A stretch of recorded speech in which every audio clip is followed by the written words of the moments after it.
नमस्कार दोस्तों, हमारे YouTube चैनल पर एक बार फिर आपका स्वागत है। आज मैं आपके लिए मध्य प्रदेश शिक्षक भर्ती संबंधी एक और बड़ी अपडेट लेकर आया हूं। ये वीडियो वर्ग 2 वर्ग 3 वालों के लिए बहुत ही ज़्यादा इंपॉर्टेंट है, विशेषकर अगर हम बात करें वर्ग 3 की।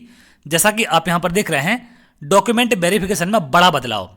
हाल ही में वर्ग 2 का डॉक्यूमेंट वेरिफिकेशन खत्म हुआ है, तो वहां पर एक नोटिस आपने देखा जिसमें कुछ चीज़ें देखने के बाद आप लोग के कमेंट आ रहे थे कि क्या सर ऑफलाइन डॉक्यूमेंट मान्य नहीं होंगे या डॉक्यूमेंट 3 साल से ज़्यादा पुराने हैं तो मान्य नहीं किए जाएंगे। हो सकता है आप में से बहुत सारे लोग ऐसे हों जिनके पास ये नोटिस नहीं पहुंचा है और कुछ लोग के पास ये पहुंच चुका है, तो आगे चल के आपके पास भी पहुंच सकता है, तो आप भी कमेंट कर सकते हैं। तो उसके पहले मैं आपके लिए सारी चीज़ यहाँ पर क्लियर करने वाला हूँ। तो ये जो आपके सवाल आ रहे थे यहाँ पर आप देखें, माध्यमिक शिक्षक दस्तावेज सत्यापन 3 फाइल सेट स्वप्रमाणित दस्तावेज निम्नलिखित क्रमानुसार लगाएं। तो ये दस्तावेज की लिस्ट दी गई थी। इसमें एक पॉइंट यहां पर अभ्यर्थियों ने देखा, यहां पर आप देखें SC ST OBC का मध्य प्रदेश के अनुविभागीय अधिकारी राजस्व द्वारा जारी जाति प्रमाण पत्र, और यहां पर एक ब्रैकेट में लिखा हुआ है OBC प्रवर्ग हेतु 3 वर्ष से पहले का नहीं होगा। तो ये चीज देखने के बाद आप लोग के बहुत ज्यादा कमेंट आ रहे हैं कि क्या सर 3 वर्ष से पहले के डॉक्यूमेंट्स मान्य होंगे या नहीं होंगे। तो यहां पर सबसे पहले मैं आपको दिखाने वाला हूं विभाग की तरफ से जो लिस्ट जारी की गई थी। आप यहां देख सकते हैं, ये उच्च माध्यमिक शिक्षक पद हेतु लिस्ट है। इसमें अगर हम आरक्षण की बात करें तो ये तमाम डॉक्यूमेंट्स दिए गए हैं। आरक्षण का लाभ प्राप्त करने वाले अभ्यर्थी, अनुसूचित जाति जनजाति अन्य पिछड़ा वर्ग आर्थिक रूप से कमजोर प्रवर्ग जो भी लागू हो से संबंधित जाति प्रमाण पत्र जो मध्य प्रदेश के समक्ष अधिकारी द्वारा जारी वैध हो या फिर नवीनतम डिजिटल प्रमाण पत्र हो। तो यहां पर कहीं भी ऐसा नहीं लिखा है कि 3 साल होना चाहिए। अगर आप वर्ग 2 का देखें माध्यमिक शिक्षक का, तो यहां पर भी यही लिखा है, आप देख सकते हैं सेम। यहां पर कुछ भी ऐसा नहीं है कि 3 साल का मान्य होना चाहिए। और अगर हम बात करें प्राथमिक शिक्षक की, तो वर्ग 3 का आप देख, तो यहां पर भी आपको वही सारी चीजें देखने मिलेगी जो वर्ग 1 और वर्ग 2 में दी गई हैं। यहां पर भी 3 साल का कोई भी ऐसा नियम नहीं लिखा है। तो यहां पर सबसे बड़ा सवाल ये बनता है कि आखिर ये नोटिस कहां से जारी हो रहे हैं और कहां से ये आपके पास पहुंचे हैं। तो जब आप डॉक्यूमेंट वेरिफिकेशन करवाने जिला शिक्षा अधिकारी के पास जाएंगे तो वहां पर बाहर आपको एक नोटिस लगा मिलेगा जिसमें आपको बताया जाता है कि किस क्रम में अपने डॉक्यूमेंट्स लगा कर लेके आए। तो ये वही डॉक्यूमेंट्स का नोटिस है। तो यहां पर अगर आप देखेंगे, ये माध्यमिक शिक्षक का है, तो इसमें नीचे दिया गया है कि OBC प्रवर्ग हेतु 3 वर्ष से पहले का नहीं होना चाहिए। तो एक सेंटर पर यह लगा था।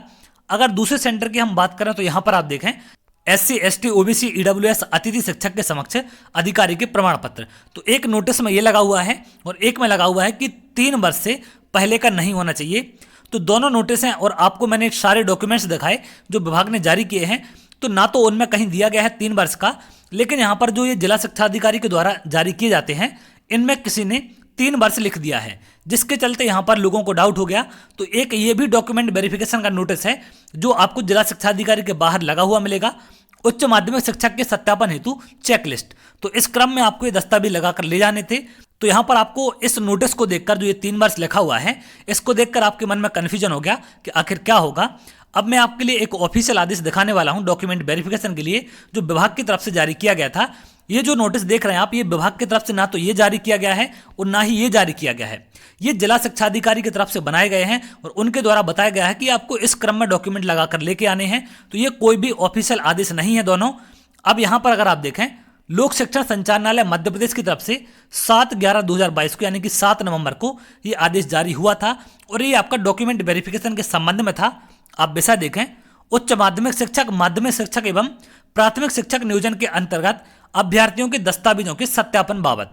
तो सत्यापन के संबंध में आदेश था। इसमें अगर हम मेन पॉइंट पर नीचे जाएं तो आप यहां पर थोड़ा सा नीचे देखेंगे, यहां पर आपको आरक्षण के संबंध में एक कंडीशन दी गई है। आरक्षण के संबंध में मध्य प्रदेश शासन द्वारा इस कार्य हेतु अभिभेद समक्ष अधिकारियों के प्रमाण पत्र ही स्वीकार किए जाएंगे। प्रावधिक तथा अन्य संस्था पदाधिकारी द्वारा जारी किए गए प्रमाण पत्र मान्य नहीं होंगे। समक्ष पदाधिकारियों का विवरण निम्नानुसार है।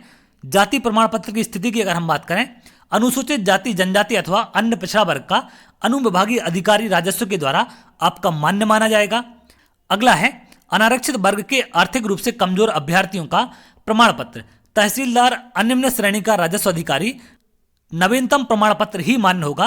तो यहाँ पर ईडब्ल्यूएस में क्लियर लिखा है कि इनका नवीनतम प्रमाण पत्र ही मान्य होगा, क्योंकि ईडब्ल्यूएस का सर्टिफिकेट 1 साल के लिए वैलिड होता है और जो आपको अपलोड करना है वो लेटेस्ट वाला होना चाहिए। तो 2022 का जो भी आप ईडब्ल्यूएस सर्टिफिकेट बनाएंगे वो आपका डिजिटल बनेगा।